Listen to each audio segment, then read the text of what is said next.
আচ্ছা, এই যে আমাদের মাথার উপরের উজ্জ্বল সূর্যটা, সেটা এলো কোথা থেকে? কে তাকে এত আলো দিয়েছে? কিংবা ওই যে দূরে অতি উঁচু পাহাড়টি মজবুত দাঁড়িয়ে আছে, কে তাকে বানিয়েছে?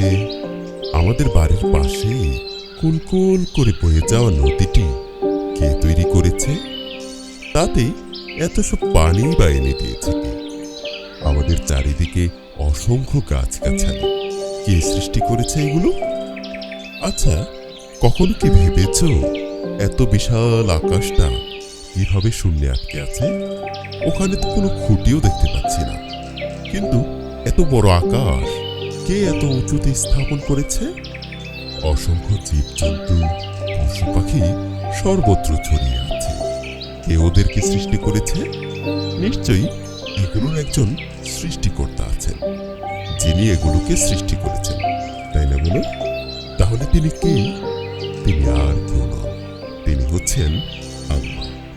তিনি আসমান জমিনের স্রষ্টা। তিনি পাহাড়, পর্বত, নদী ও সাগরগুলোকে সৃষ্টি করেছেন। আল্লাহ গাছপালা ও বৃক্ষলতা সৃষ্টি করেছেন।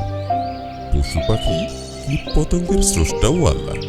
তার অন্যতম নাম হল খালিক। খালিক শব্দটি আরবি ভাষার শব্দ। এই খালিক শব্দের অর্থ হল স্রষ্টা। আল্লাহ হচ্ছেন সর্বোত্তম স্রষ্টা। তিনি যা কিছু সৃষ্টি করেন খুব সুন্দর করেই সৃষ্টি করেন। তিনি যা কিছু সৃষ্টি করেন নিখুঁতভাবে সৃষ্টি করেন। তার সৃষ্টিতে তুমি কোনো ভুল ত্রুটি পাবে না। আল্লাহর সৃষ্টি সত্যিই বড় সুন্দর। তার সৃষ্টির দিকে তাকালে আমাদের মন আনন্দে ভরে ওঠে, আমাদের চোখের জ্যোতি বেড়ে যায়। তার সৃষ্টি দেখে যখন আমরা তার প্রশংসা করি, তার গুণগান গাই, তখন তিনি আমাদের উপর খুশি হন। আমাদের উচিত আল্লাহর সৃষ্টি নিয়ে চিন্তা ভাবনা করা, আল্লাহর সৃষ্টির সৌন্দর্য উপভোগ করা। এই সৌন্দর্যময় পৃথিবী যিনি সৃষ্টি করেছেন, আমাদের উচিত তার প্রশংসা করা, তার হামদ গাওয়া। হামদ মানে কি জানো তো? হামদ মানে হচ্ছে প্রশংসা। অনেক কবি আল্লাহর সৃষ্টি নিয়ে অনেক গান রচনা করেছেন, অনেক সঙ্গীত লিখেছেন।